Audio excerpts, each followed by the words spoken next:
صرف ایمانی جذبے کی کمی ہے تو صرف حرارت ایمانی کی کمی ہے، شعلہ ایمانی کی کمی ہے۔ اگر کمی ہے تو وہ عشق رسول کی کمی ہے، جو عشق رسول ابوبکر صدیق کے اندر تھا، جو عشق رسول عمر فاروق کے سینے میں تھا، جو عشق رسول عثمان غنی کے سینے میں تھا، جو عشق رسول حضرت علی کے سینے میں تھا۔ آج اگر ہم نے اپنے سینے کے اندر وہی حرارت ایمانی پیدا کر لی، ایمان کا وہی جذبہ پیدا کر لیا جو حضرت ابوبکر کے سینے میں تھا، جو حضرت عمر کے سینے میں تھا، اگر ہم نے اپنے سینے میں وہی ایمانی جذبہ پیدا کر لیا، وہی ایمانی قوت پیدا کر لیا، تو یاد رکھیں یہ وعدہ الہی ہے، یہ فرمان الہی ہے کہ اگر ہمارے سینے میں وہ جذبہ ایمانی پیدا ہو گیا تو ہم پورے زمانے میں سرخرو اور سربلند ہو جائیں۔ یغیروا ما بانفسهم الى آخر الآیہ۔ آمنت باللہ صدق اللہ العظیم وبلغنا رسوله النبی الامین الکریم ونحن على ذلك لمن الشاہدین والشاکرین والحمد للہ رب العالمین۔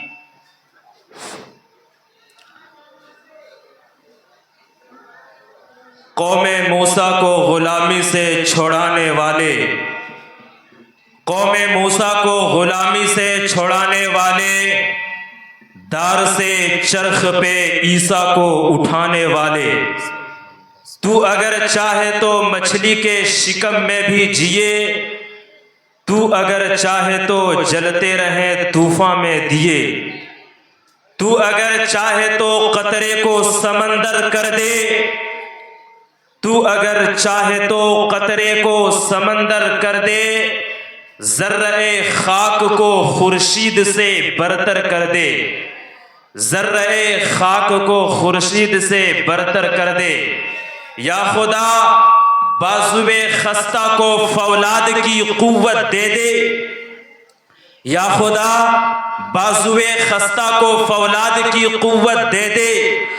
مرد مسلم کو کچھ احساس کی دولت دے دے، یہ سمجھ جائیں کہ ایمان کی وقعت کیا ہے، کون سی چیز ہے اخلاق محبت کیا ہے، نور حق سے دل مسلم کو فروزاں کر دے،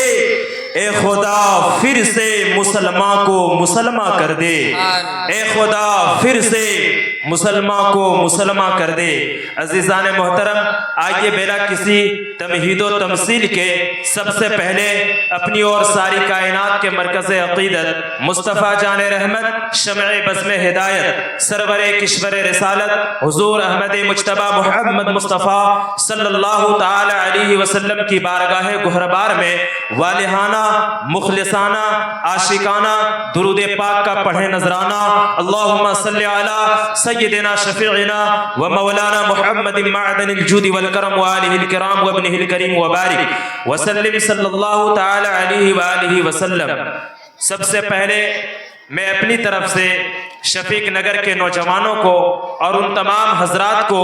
دل کی گہرائیوں سے مبارکباد پیش کرتا ہوں جنہوں نے بہت ہی انتھک محنت اور کوششوں کے بعد آج کا یہ عظیم الشان کانفرنس سجایا ہے، اور ہم سب اس عظیم الشان اور بابرکت کانفرنس میں بیٹھ کر سعادتیں حاصل کر رہے ہیں۔ یہ اللہ کا بہت بڑا فضل ہے۔ اللہ رب العزت ان تمام حضرات کو اور ان سب کے ساتھ ساتھ ہم سب کو بھی اللہ رب العزت خیر کی توفیق عطا فرمائے۔ عزیزان محترم، آج کا یہ عظیم الشان کانفرنس سرکار دو عالم کے نام سے موسوم ہے۔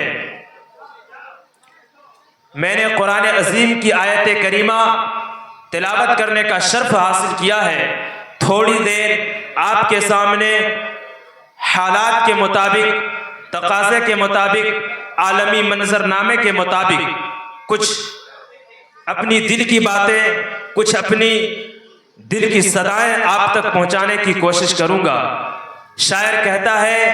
ہو نہ یہ پھول تو بلبل کا ترنم بھی نہ ہو،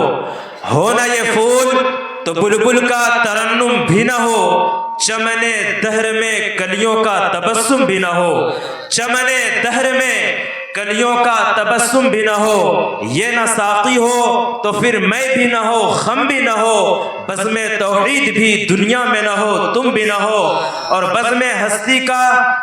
ہستی کی تپش آمادہ اسی نام سے ہے، خیمہ افلاک کا استادہ اسی نام سے ہے۔ عزیزان محترم، سرکار دو عالم کانفرنس میں بیٹھ کر سعادتیں حاصل کر رہے ہیں۔ یہ کانفرنس اس لیے سجائی گئی ہے کہ یہاں سے ہمیں اور آپ کو اسلامی پیغام لے کر جانا ہے، یہاں سے ہمیں اور آپ کو ایک روحانی پیغام لے کر جانا ہے، یہاں سے ہمیں اور آپ کو ایک اخلاقی پیغام لے کر جانا ہے، یہاں سے ہمیں اور آپ کو ایک انقلابی پیغام لے کر جانا ہے، ایک فکری پیغام لے کر جانا ہے، ایک مذہبی پیغام لے کر جانا ہے، ایک دینی پیغام لے کر جانا ہے، اور یہاں سے نہ صرف دینی پیغام لے کر جانا ہے بلکہ دنیا کے حالات کے مطابق، دنیا کے تقاضے کے مطابق یہاں سے ہمیں کچھ اہم اور ضروری باتیں بھی لے کر جانا ہے۔ اور یہاں سے جانے کے بعد ہماری یہ کوشش ہونی چاہیے کہ جتنی محنت اور مشقت کے بعد یہ کانفرنس سجائی گئی ہے،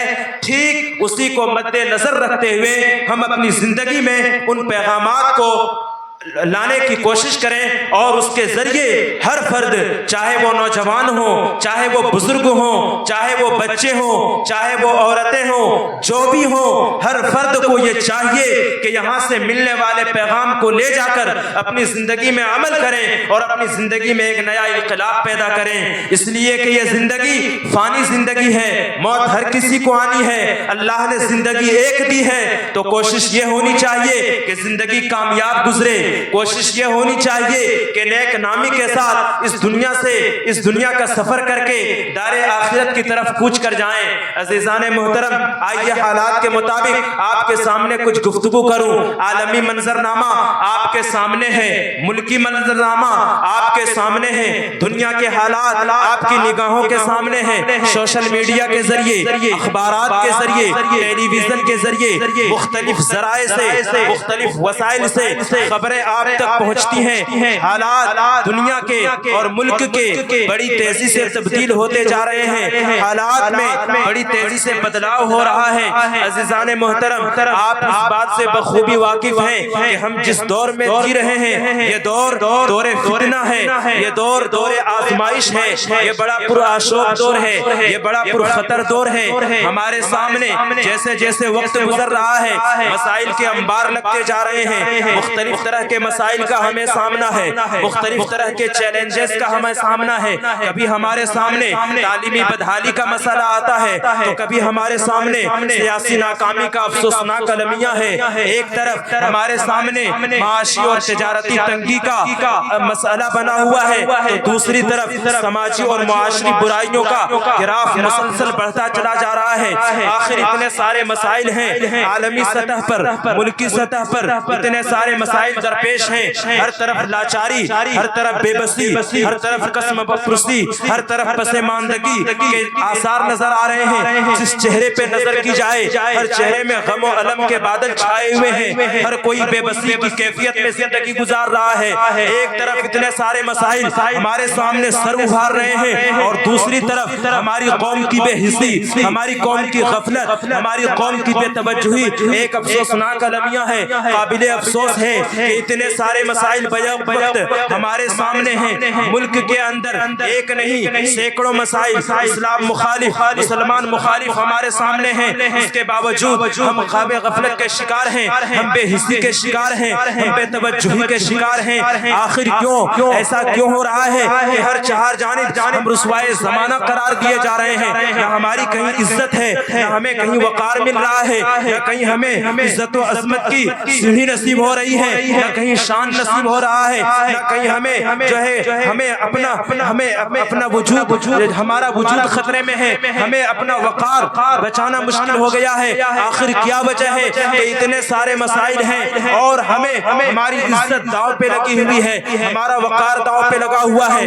ہر طرف رسوائی کا لیبل ہمارے ساتھ لگایا جا رہا ہے، بدنامی کا لیبل، ناکامی کا لیبل ہمارے ساتھ لگایا جا رہا ہے۔ عزیزان محترم، جب تاریخ اسلام کا گہرائی کے ساتھ مطالعہ کریں گے، اپنے آباء و اجداد کا، اپنے اسلاف کی تاریخ کا ہم پڑھیں گے تو بات سمجھ میں آئے گی کہ آج ہم پوری دنیا کے اندر عالمی سطح پر رسوائے زمانہ قرار دیے جا رہے ہیں، بدنام ہو گئے ہیں، ناکامی کے شکار ہو رہے ہیں۔ کیا وجہ ہے؟ ایک زمانہ ایسا بھی گزرا تھا، ہمارے آباء و اجداد کی ایک ایسی روشن تاریخ بھی گزری ہے، ہمارے مذہب کی ایک ایسی تابندہ اور درخشندہ تاریخ ماضی میں گزری ہے، جہاں عزت و وقار بھی تھا، جہاں شان و شوکت بھی تھا، جہاں عظمت و رفعت بھی تھا، جہاں سکون بھی تھا، ہر طرح کی چیزیں میسر تھی۔ لیکن کیا وجہ ہے کہ آج کے زمانے میں جہاں ہم زندگی جی رہے ہیں، ہمیں مختلف طرح کے مسائل کا سامنا ہے۔ جب ہم اپنے ماضی کی درخشندہ تاریخ کو اپنی نگاہوں کے سامنے رکھتے ہیں تو ہمیں اس کا سبب اور اس کی وجہ یہ سامنے آتی ہے کہ ہمارے اسلاف کی جو تاریخ بڑی درخشندہ تھی، بڑی تابندہ تھی، وہ اس لیے تھی کہ وہ اپنے زمانے میں اسلامی تعلیم سے اپنا رشتہ مضبوط کیے ہوئے تھے، وہ سیرت سرکار دو عالم سے اپنا تعلق مضبوط کیے ہوئے تھے، وہ اپنا تعلق مذہب سے بنائے ہوئے تھے۔ آج ہمارے سامنے اتنے سارے مسائل ہیں، آج ہم رسوائے زمانہ قرار دیے جا رہے ہیں۔ اس کی وجہ یہ ہے کہ آج جدت پسندی کے نام پر، آج ماڈرنزم کے نام پر نئی نسل نے مذہب اور ملت کو فراموش کر دیا ہے، اسلامی تعلیمات کو نظر انداز کرنا شروع کر دیا ہے، سرکار دو عالم صلی اللہ علیہ وسلم کی سیرت کو نظر انداز کرنا شروع کر دیا ہے۔ اللہ اکبر! حد تو اس وقت ہوتی ہے جب مغربی تہذیب کے نام پر، مغربی کلچر کے نام پر، فیشن کے نام پر مسلم لڑکیاں بے حیائی کو پروموٹ کر رہی ہیں۔ ایک طرف ہم شریعت کے خلاف اتنے کام کر رہے ہیں، اسلامی اقدار و روایات کو پامال کر رہے ہیں، اسلامی حرمت کو ٹھیس پہنچا رہے ہیں، اور دوسری طرف ہم کہتے ہیں ہمیں عزت نہیں مل رہی ہے، ہمیں شان نہیں مل رہا ہے، ہمیں وقار نہیں مل رہا ہے۔ آخر کیسے ملے گی؟ ہمارے اسلاف کی تاریخ درخشندہ اس لیے تھی کہ ان کا تعلق اپنے مذہب سے، اپنے دین سے، اپنے پیغمبر سے، اپنے مذہبی کتاب سے بہت ہی گہرا تھا۔ یہی وجہ تھے کہ وہ زمانے میں معزز تھے، مسلمان ہو کر ہم خار ہوئے، تاریخ قرآن ہو کر آج جب ہم غور کرتے ہیں ہمارے حالات ایسے کیوں ہوئے تو وجہ یہ سمجھ میں آتی جب سے ہم نے قرآنی تعلیمات سے دوری اختیار کی ہے، جب سے سرکار دو عالم کی سیرت کو نظر انداز کرنا شروع کیا ہے، دنیاوی رسم و رواج کے مطابق، مغربی تہذیب کے مطابق، جدت پسندی کے نام پر جب سے ہم نے اسلامی تعلیمات کو ٹھیس پہنچانا شروع کیا ہے اور اسلام کے تقدس کو پامال کرنا شروع کیا ہے، تب سے ہم بدنام زمانہ ہو گئے ہیں، رسوائے زمانہ ہو گئے ہیں۔ اسی لیے شاعر نے کہا کہ درس قرآن اگر ہم نے نہ بھلایا ہوتا، درس قرآن اگر ہم نے نہ بھلایا ہوتا، یہ زمانہ نہ زمانے نے دکھایا۔ آج ہمارے سامنے حالات اس وجہ سے ہیں کہ ہمارا رشتہ قرآن سے، ہمارا رشتہ مذہب سے، ہمارا تعلق اپنے پیغمبر سے، ان کی تعلیمات سے، ان کی سیرت سے ہمارا تعلق کمزور ہو چکا ہے۔ یہی وجہ ہے کہ آج ہم رسوائے زمانہ ہو گئے۔ لوگوں ہمیں اپنے ماضی کی درخشندہ تاریخ اپنی نگاہوں کے سامنے رکھنے کی ضرورت ہے، اور آج پھر سے قرآنی تعلیمات پر عمل پیرا ہونے کی ضرورت ہے۔ اگر ہم نے آج عزم کر لیا، ارادہ کر لیا قرآنی تعلیمات پر عمل کرنے کا، سرکار دو عالم کی سیرت پر عمل کرنے کا، تو یقین جانیے آج بھی ہمیں عزت و وقار مل سکتی ہے، آج بھی ہم عزت و وقار کی دہلیز پر کھڑا ہو سکتے ہیں۔ اس لیے آج عظیم الشان کانفرنس میں یہی پیغام لے کر جائیں کہ اگر آپ اپنی کھوئی ہوئی شان و شوکت کو پانا چاہتے ہیں، اگر آپ اپنی عظمت رفتہ کی بازیابی چاہتے ہیں، اگر آپ پھر سے عزت و وقار کی دہلیز پر کھڑا ہونا چاہتے ہیں، تو آؤ آج سرکار دو عالم کانفرنس سے یہ عہد کر کر اٹھو، زندگی میں چاہے مسائل جیسے بھی ہوں، کبھی بھی شریعت اسلامیہ کے خلاف کوئی کام نہیں کریں گے۔ آؤ نوجوانوں، یہ پکا ارادہ کرو، چاہے حالات جیسے بھی ہوں، کبھی بھی اپنے نبی کی سیرت سے سمجھوتا نہیں کریں گے، کبھی بھی ان کی تعلیمات کے خلاف کوئی کام نہیں کریں گے۔ اگر ہم نے یہ ذہن بنا لیا تو انشاءاللہ میرا وجدان کہتا ہے، میرا یقین ہے کہ پھر ہمیں عزت و وقار کی دہلیز نصیب ہو جائے گی۔ حضرات، آج نہ صرف ملکی سطح پر بلکہ عالمی سطح پر ہوا ہمارے خلاف چل رہی ہے، اور جب ہوا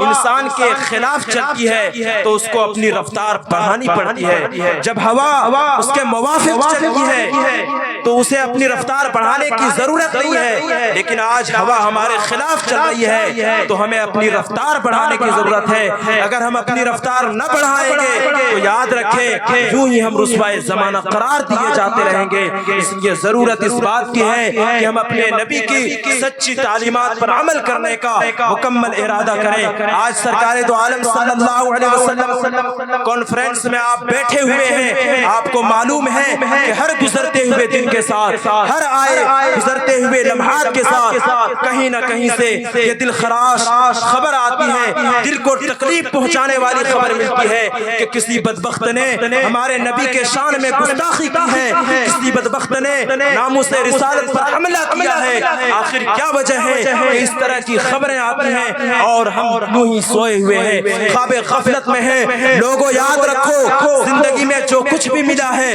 سرکار دو عالم کے صدقے میں ملا ہے، اس لیے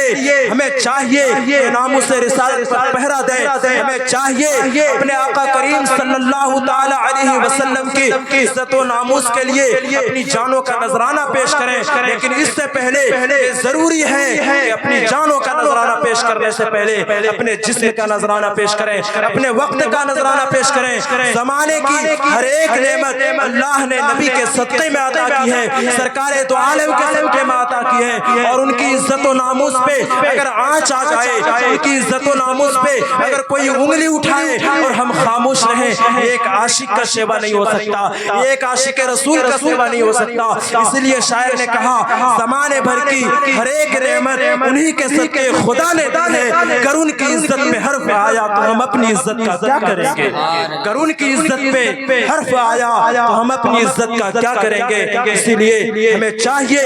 ذہنی طور پر، فکری طور پر تیار ہونا ہے، اور ہمیں یہ عہد کرنا ہے کہ ہم اپنے آباء و اجداد کی تاریخ کو اپنی نگاہوں کے سامنے رکھیں۔ ہماری تاریخ بڑی روشن ہے، ہماری تاریخ بڑی تابندہ ہے، ہماری تاریخ بڑی درخشندہ ہے، اس لیے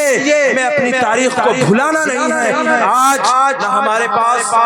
اسباب کی کمی ہے، آخری بات آپ کے سامنے عرض کرنا چاہتا ہوں، آج ہمارے پاس نہ اسباب کی کمی ہے، نہ وسائل کی کمی ہے، نہ افراد کی کمی ہے، نہ ذرائع کی کمی ہے۔ پھر کیا وجہ ہے کہ ہم ناکام ہیں؟ پھر کیا وجہ ہے کہ ہم پسماندگی کے شکار ہیں؟ پھر کیا وجہ ہے کہ ہم رسوائے زمانہ بن گئے ہیں؟ کبھی آپ نے غور کیا؟ غور کرنے کی ضرورت ہے۔ آج ہمارے پاس کسی بھی چیز کی کمی نہیں ہے، اگر کمی ہے تو صرف ایمانی جذبے کی کمی ہے، کمی ہے تو صرف حرارت ایمانی کی کمی ہے، شعلہ ایمانی کی کمی ہے، اگر کمی ہے تو وہ عشق رسول کی کمی ہے، جو عشق رسول ابو بکر صدیق کے اندر تھا، جو عشق رسول عمر فاروق کے سینے میں تھا، جو عشق رسول عثمان غنی کے سینے میں تھا، جو عشق رسول حضرت علی کے سینے میں تھا۔ آج اگر ہم نے اپنے سینے کے اندر وہی حرارت ایمانی پیدا کر لی، ایمان کا وہی جذبہ پیدا کر لیا جو حضرت ابو بکر کے سینے میں تھا، جو حضرت عمر کے سینے میں تھا، اگر ہم نے اپنے سینے میں وہی ایمانی جذبہ پیدا کر لیا، وہی ایمانی قوت پیدا کر لیا، تو یاد رکھیں یہ وعدہ الہی ہے، یہ فرمان الہی ہے کہ اگر ہمارے سینے میں وہ جذبہ ایمانی پیدا ہو گیا تو ہم پورے زمانے میں سرخرو اور سربلند ہو جائیں۔ اللہ نے قرآن میں یہ وعدہ فرما دیا ہے، اس لیے ہمیں چاہیے کہ ہم اپنے ایمان میں حرارت پیدا کریں، تپش پیدا کریں، قوت پیدا کریں، اور ثابت قدمی کے ساتھ اپنے مذہب سے قریب ہونے کی کوشش کریں۔ انسان جتنا مذہب سے قریب ہوگا اتنا کامیاب ہو جائے گا، اور انسان جتنا مذہب سے دور ہو جائے گا انسان اتنا ناکام ہو جائے گا۔ اس لیے یہی پیغام لے کر جانا ہے کہ سرکار دو عالم صلی اللہ تعالی علیہ وسلم کی پیاری تعلیمات پر خود بھی عمل کریں گے اور دوسروں کو بھی عمل کی ترغیب دیں گے۔ اللہ تعالی ہمیں آپ کو سب کو نیک عمل کی توفیق عطا فرمائے۔ وما توفیق الا باللہ۔ السلام علیکم ورحمۃ اللہ تعالی وبرکاتہ۔ سبحان اللہ۔